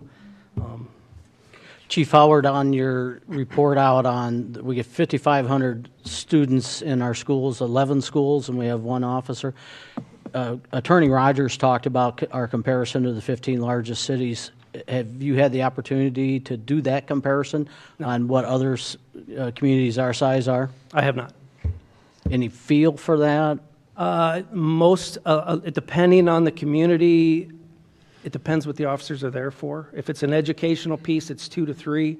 If they're there regarding policing, it's 1 per every school from middle school up. For our community, it would be an educational piece. 2 to 3, I think, is the number, is where we belong. Okay. 2 to 3. I do. Okay, thank you. Perfect. All right. With about 15 minutes left, we'll see if we move on to the objectives 2. Okay, so just on goal 2.1, increase the readiness. You guys can kind of see some of the highlighted bulleted points. So just working with ISO and getting some of our numbers logged correctly where they need to go. We switched software, and I know I don't want to blame it on that. We're doing the same amount of training. It's just getting logged appropriately now instead of getting logged kind of wherever. We also increased or improved our software. We were kind of behind the times in software. The software we had sunsetted and is done. So then it kind of threw us this other one. It was called Benchmark. We had troubles with it. We had to try and formulate it to fit our needs. And when talking to them, I asked how many other fire departments use this system, and they told me none. And I told them I can see why, so we switched to a new software. And then just getting some other readiness stuff ready. We just went out, some guys on Red Shift were looking at hydrant locations, distances, and found out that the closest hydrant to Horseshoe Drive was 759 feet away from the entrance. So now we decided to add, on the trucks we carry 800 feet of LDH, which is the supply line, the big 5-inch yellow hose on the back. So for as far as I can remember, 800 feet was it. So now we added 2 sections of that, so now we have 1,000 feet to help supplement some of those distances that are a little further. It's not going to be the end-all, catch-all, but it'll get us to where we need to be, and then we can relay pump even further. So that's just kind of one thing that we've been looking into. And then obviously at fire scenes, some of the safety things, if people don't have helmets on, just following ISIS or ICS and NIMS, just getting safety officers. It's kind of chaotic when you get there, but doing a better job of corralling people and giving them a direct assignment rather than, like we call it freelancing. If someone's struggling with the hose, they'll go help them, and maybe they don't throw their helmet or gloves on. So we're going to police some of those stuff ourselves, and just continue to make constant improvements at scenes. And just, we got a new tent to help with rehab, staging, so you can't miss it. It's big, bright, beautiful. So everybody will see it. Medics will get there, hey, set up at the red tent, set all of our bottles, waters up there. That was just a few things I had on those topics. Thanks. All right. Another point on department practices is just strengthening some of our mutual aid agreements, or mutual aid. But just, we want the council to know, that we work daily with the Blackhawk County Sheriff's Department, Waterloo Fire Rescue, Waterloo Police Department, UNI Police, UNI Fire Safety, Mercy One, CFU. Chief Zlondek has hosted a class on ISO at our building. We've hosted classes through the Fire Service Training Institute. So we'll continue to do that and just strengthen, our mutual aid, our partnerships, and the mutual aid that we do with other departments. So. And then training and certifying. Someone comes down to fire, we obviously try and get them to improve their training, whether that's Fire 2, EMT, driver operator, inspector, instructor, officer 1. There's various ones you can do. We added a fire instructor, or investigator already, sorry. It's kind of a complex training that they go to. So if we have fires, we can call in our own people to do them. We were kind of limited before on some of the ones that we had.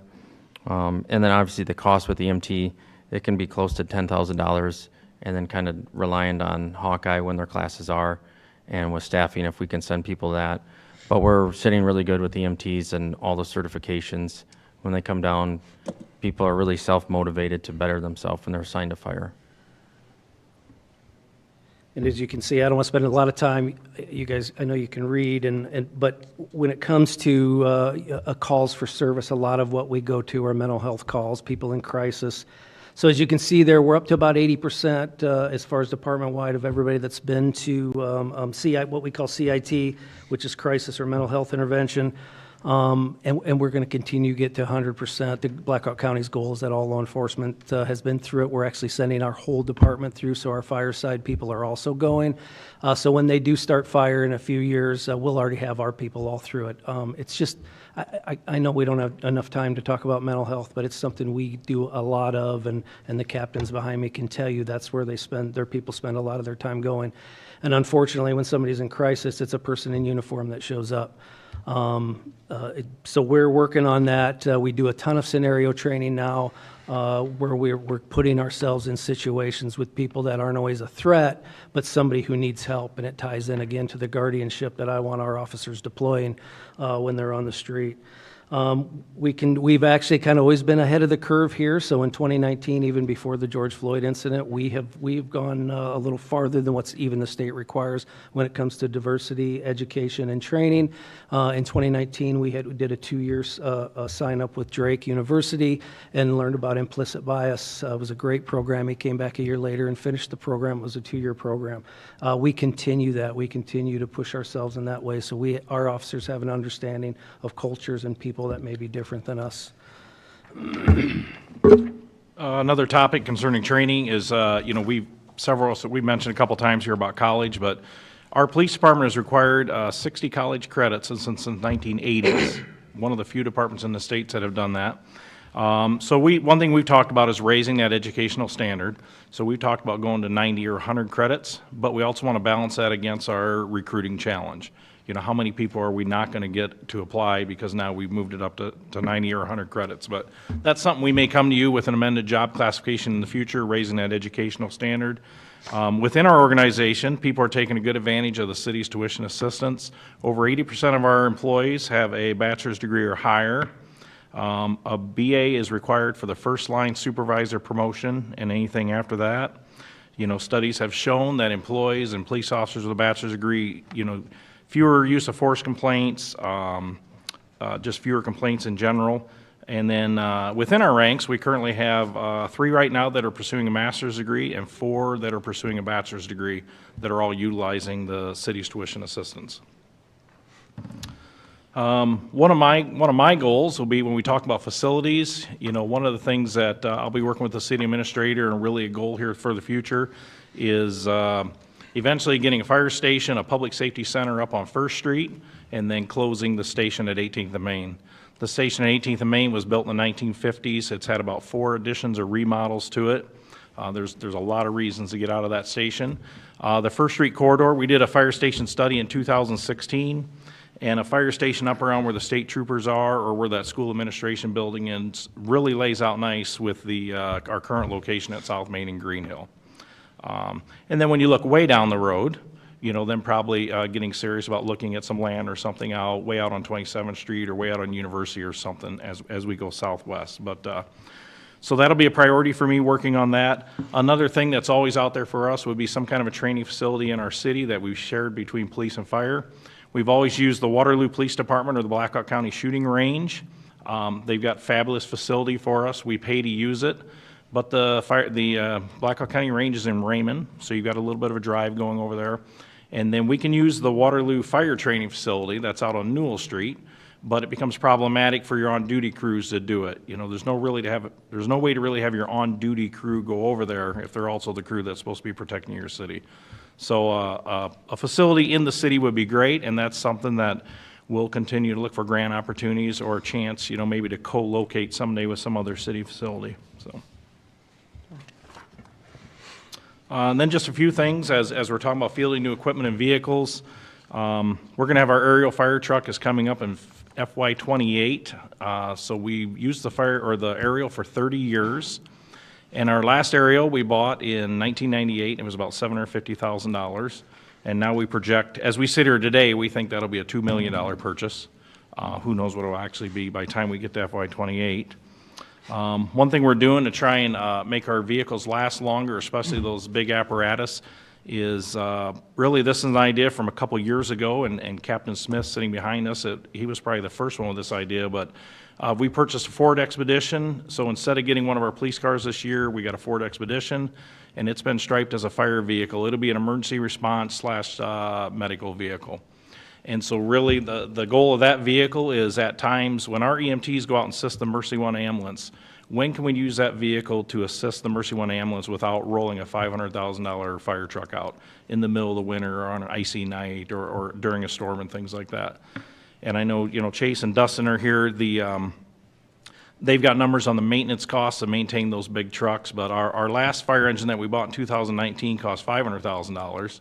And, I think what Dustin would tell you today, if we ordered that same truck, it's around $800,000. So anything we can do to reduce mileage on those and put miles on a $50,000 SUV, it just makes sense if we can provide the same level of service. So, so those are some of the big things going on with new equipment and vehicles. We got a new SWAT vehicle this year too, and really our SWAT vehicle is just a white Ford van with seating in the back, but that's something that we can use for police and fire. There's a lot of economy in having that, sharing it between 2 divisions. And, I've been here 33 years, and our SWAT vehicles have consisted of old bread trucks, old mechanic trucks, old ambulances. So it's exciting to have a new quality 2023 van, and there's a lot of uses that we can use it for in the fire service too. So then a couple things on the conversion to national standards. I talked to CFU about that on the bottom of this on 5.2. So a whole changeover for the hydrants. So we have different threads, and I don't want to bore you with all that, but we have adapters that we use if we do mutual aid or if we have to hook to somebody else's hydrant. But a complete switchover would be $4.3 million when I talked to CFU. So I kind of covered that. And then we got new battery operated tools in 2020, which was amazing. We're not tethered to hydraulic lines. If a car's down in a ditch, we don't have to remove the power unit. We can grab the battery operated tools and run down and do what we need to do.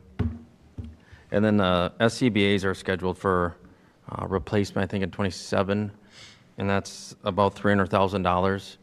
So those have a 15-year lifespan, and they're hitting the end of that. I think it's August of 26 is when they're done.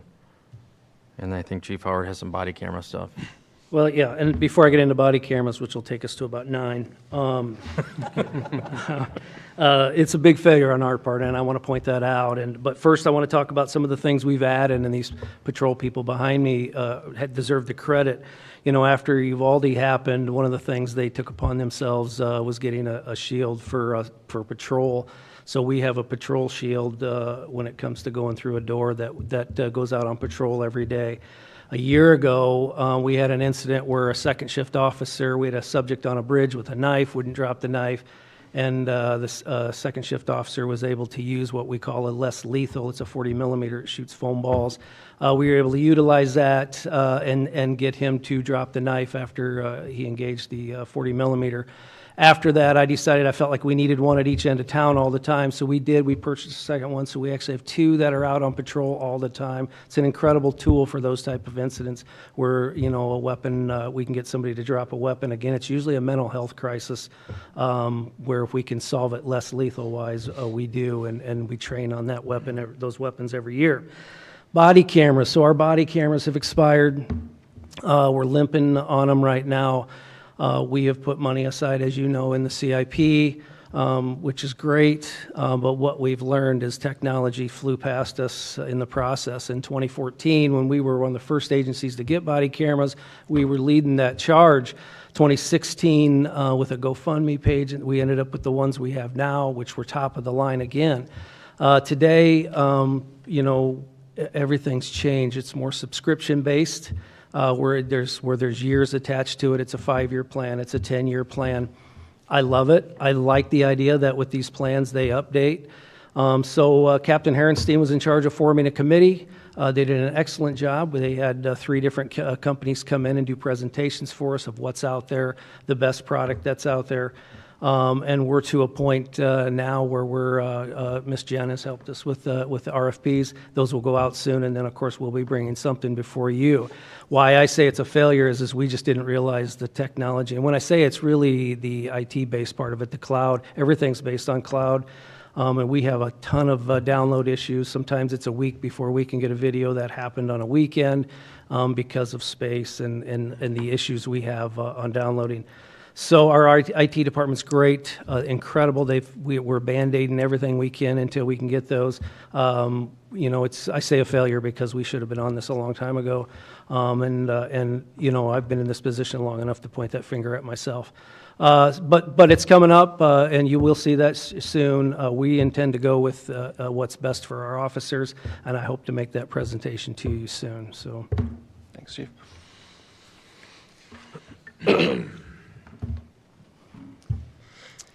Community engagement is something we work on all the time. I hope that's noticeable. I hope that you've seen some of the things that we've done over the past year.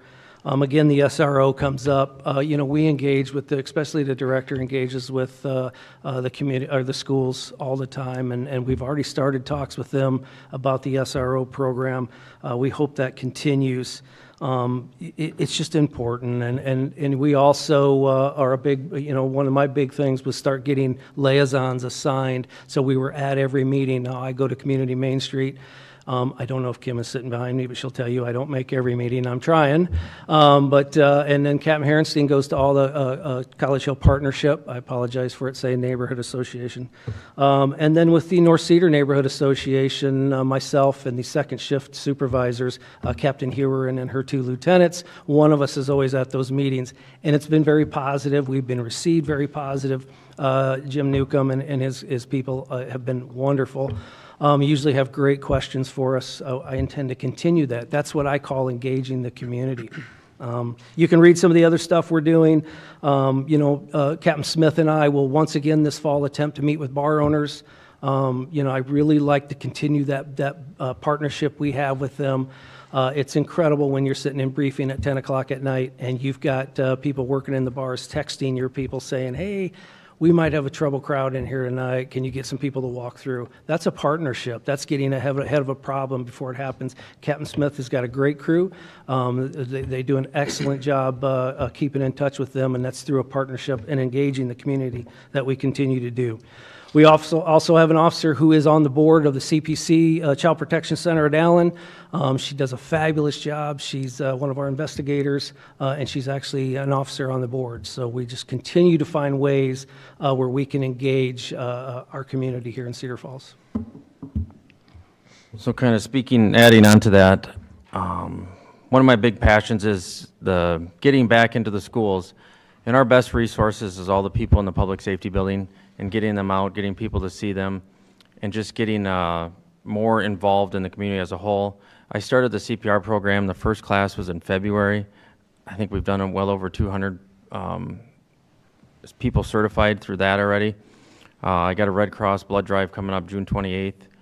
And then the Kids Fire Academy, hopefully July 20th, sometime around there, that we can do that. It'll be about 20 kids that can come in, kind of see what we do, know what we do. And then the big thing is, I feel like we've lost our footprint in the schools over time. I don't want to blame it on COVID, but we used to be in there all the time with education, prevention, and I feel like that has just kind of gone by the wayside. We've been idle for a little while, so I want to get back doing that multiple times. I remember as a kid, when the fire truck would come to school, I thought it was the coolest thing ever, and I remember that more than anything in class. So I want to get that going again. We started doing a gear racing in the winter with some of the schools. We sent out recordings of it. That was a big hit. Just teaching their kids with their snow pants, roll them down so you can get in and out quick, kind of like we do. So we're going to continue that type of stuff. And then we do a terrible job of awards for ourselves in-house. We have some SOGs with them, but I feel like we're reliant on Heroes Among Us or Red Cross for awards like that. We have to get our own awards in-house and get it cleaned up and nice. Make a citizens award. We don't have anything if a bystander really does anything for us, helps an officer or a firefighter or any good deed. So I want to get that going. Cardiac awards, that type of stuff. And then just continue to host more classes at our facility. Every time we host a class, I always get, your building's beautiful, everything's nice here, everybody's so nice, it's easy getting out. It's just great location of everything. I get a lot of great reviews, positive feedback from tabletops, ISO, the training bureau being up here. They love it. It comes in, they do their thing and they're out. But yeah, just to continue that into the future and more, get into the schools a little bit more. So one of the things I started last spring, and many of you attended, were the active shooter courses and the run, hide, fight. If you haven't gone, I encourage you, when we start them up again this fall, please go. They have been very popular, and what it is I try to think of ways that if we can help the community to find ways to be safer, we should be sharing that. Just like Chief John just said, getting in the schools and teaching kids things, we should be teaching all the time. It's part of our guardianship of this community, and this is a way we can do it. Our SRO came to me a few months ago wanting to do social media classes for parents, so parents have a way of understanding what their kids are on. I have a 15-year-old. I have no idea what he's on. It's embarrassing to say that, but she does know, and so she did a couple classes in the evenings for parents to come in and find out what platforms their kids are using. These are a way of engaging the community that I want to continue and to expand. We're not teaching people how to take out an active shooter, but how to react, how to save lives, how to save their own life, and let us do our job. We'll do that part of it. So I want to continue that and continue engaging the community that way. Coffee with a cop. We now actually schedule that every other month. It's done several times a year. I enjoy it. I would love to get a bigger crowd. I kind of have the same crew, and it's like I high five when I go in there. It's but I'd love to see that continue to expand. Please come if you have an opportunity. Dustin, you've been there once or twice. It's a great way to really touch base with people, and they get a chance to ask you questions directly, and you can tell them what you're doing or what you're trying to do, what you're trying to accomplish. A lot of what I get are emails or phone calls. Hey, I got people speeding in my neighborhood. Hey, when I go to coffee with a cop, I really get a face-to-face. What can we do about this? Well, let me explain. Let me explain to you what we'll try to do. And it sucks sometimes because I can't tell them what they want to hear. But at least we're sitting down, we're face-to-face over a good cup of coffee. So we continue that, and then our 54, I don't want to sit here and read this all to you, but, our Safety City partnership continues. We do that with the schools every year. John's crew, of course, is a major part of that also. And then the last part here, I just want to talk about the Guardian versus the Warrior a little bit and where that comes from and where that stands in community policing. Guardians are what we look at today of what police officers should be. The Warrior, I always remind them, the Warrior is what you carry on your belt, and you better be ready to use it at any moment's notice. But it's the Guardian that we want out, shaking hands, going to community events, walking the downtown during the busy hours, not looking for violations, but trying to make people feel safe. having a presence, making traffic. Sometimes just simple. I had people at City Hall tell me recently they've noticed traffic stops, and it has a lot to do with a program we started where our firefighters do 4 hours of patrol a month, and they're out doing what we call directed patrol, where we'll put them in an area saying, hey, these are where we need, this is where I'm getting most of my complaints. They do a great job, but it's a presence, and it shows us out in the community doing what we can to ensure safety, and that's guardianship, is ensuring safety. The warrior is the part we have to use once in a while, but when you look at statistics, it's less than 3% of the time. So I want my people out there being guardians all the time, warriors when they have to be. So when you've heard me speak of that, that's what I'm talking about. So.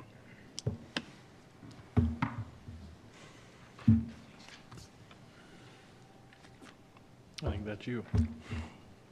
You want talk about officer wellness? Yeah, And yep. So officer wellness, our last goal here, and I'll cover it fairly quick. Officer wellness is about providing what officers need at all the time. And it's not we're doing a great thing. We're expanding our gyms in both facilities, providing them with everything they need as far as fitness. But wellness is not always about fitness. A lot of times wellness is about what goes on inside and what goes on up here. One of the things that has taken a long time to get recognized for law enforcement is PTSD in officers and its effect on officer suicide. A study that just come out, and it was just released out of Boston University, showed that law enforcement suicide is 18 per 100,000 officers, where regular society is only 11 people per 100,000. So we are at a much higher rate for suicide, and it has to do with officer wellness that I'm going to cover here.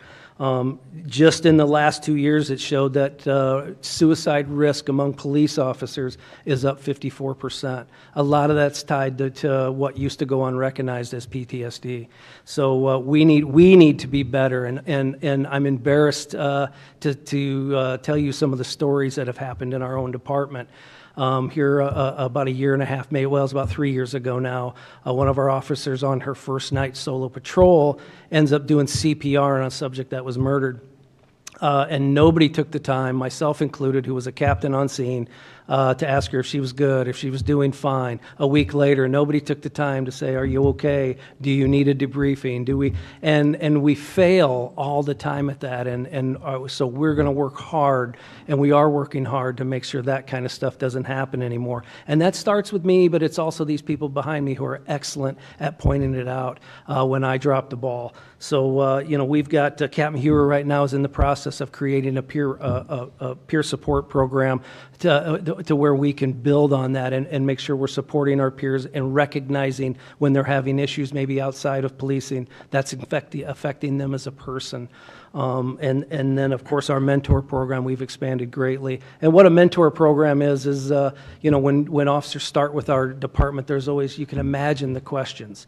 My story is when I first started, I didn't know how to put a belt together.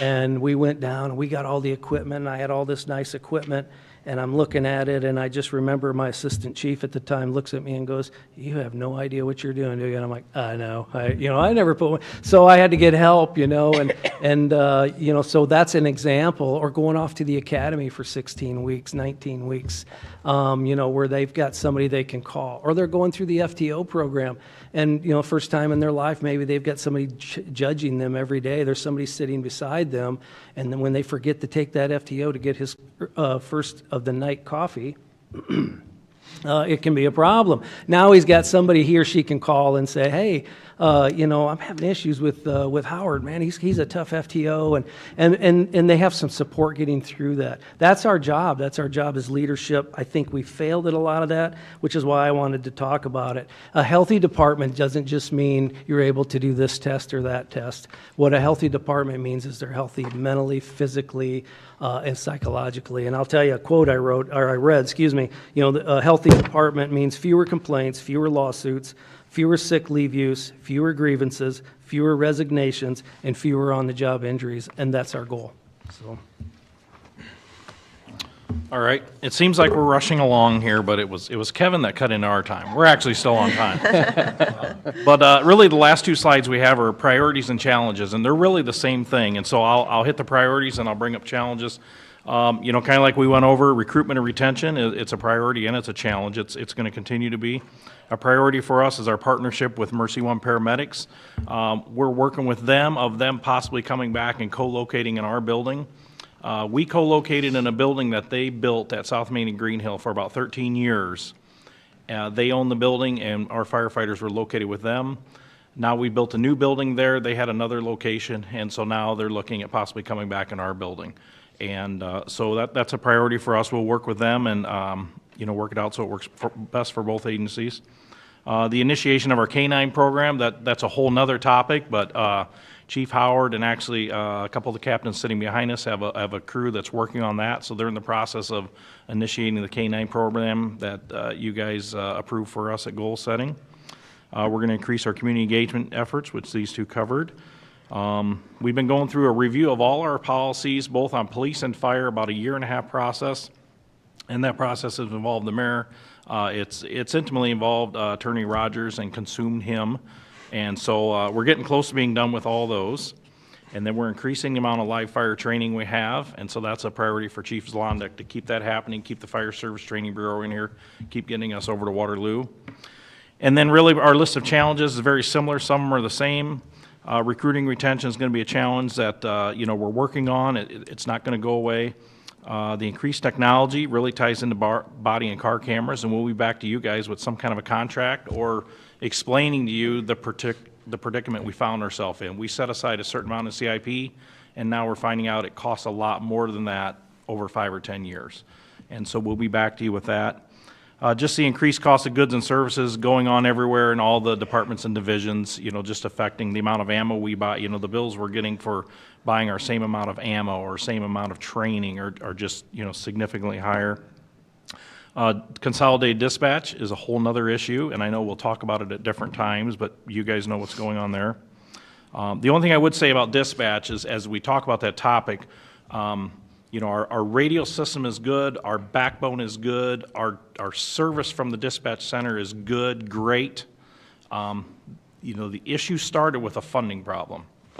And so now it's mushroomed into some other things, 2080, there's all kinds of things to it, but just to remind the council, dispatch is great. It's the center that we want to be with. It's the people we work with every day. The dispatchers do a great job. It was a funding issue that started this problem. So, and I know we'll be dealing with that over the next weeks and months.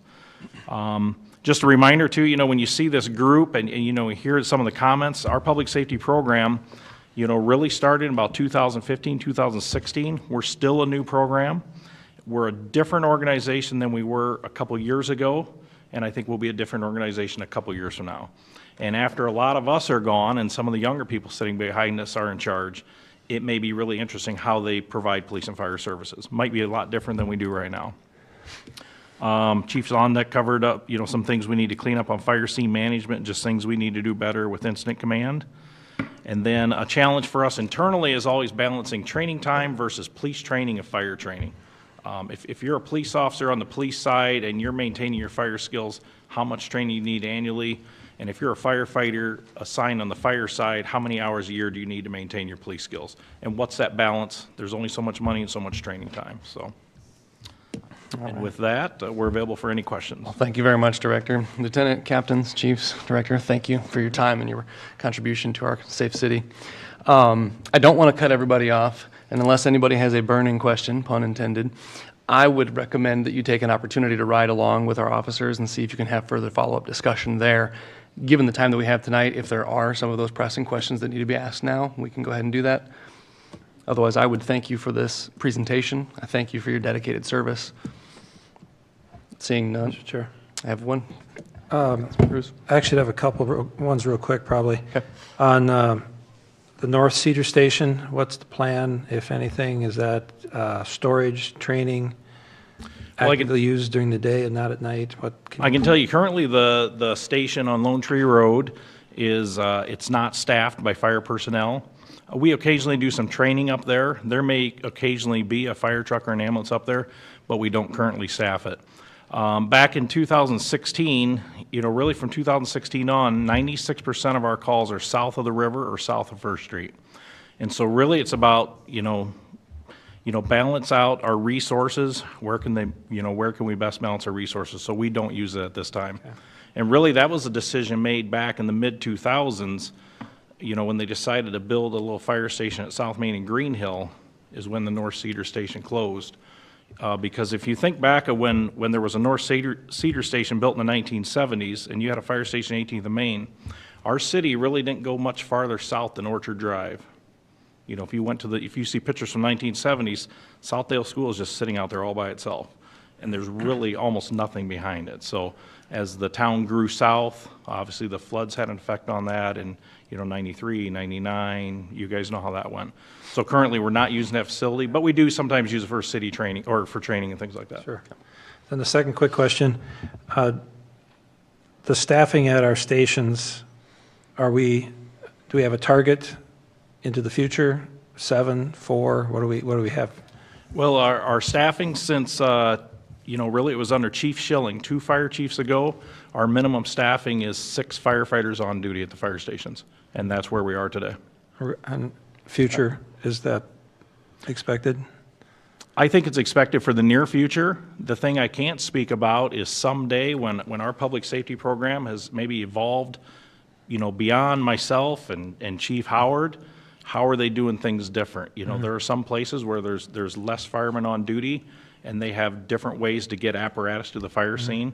We really operate now, we're a public safety department, but we're really 2 divisions who support each other and work with each other all the time. But we're still a separate police and fire division that's cross-trained. Right. Much different than some other public safety departments. So. Okay. Thank you. Councilmember DeBoer? I wanted to express that we truly appreciate and respect everything that both departments are doing, and we wanted you to know that we support and thank you for all that you do. Thank you. Thank you very much for the presentation. Thanks for your time tonight. All right, thank you. With that, we'll take I would say, 10-minute break to reset, and I'll adjourn us. Thank you.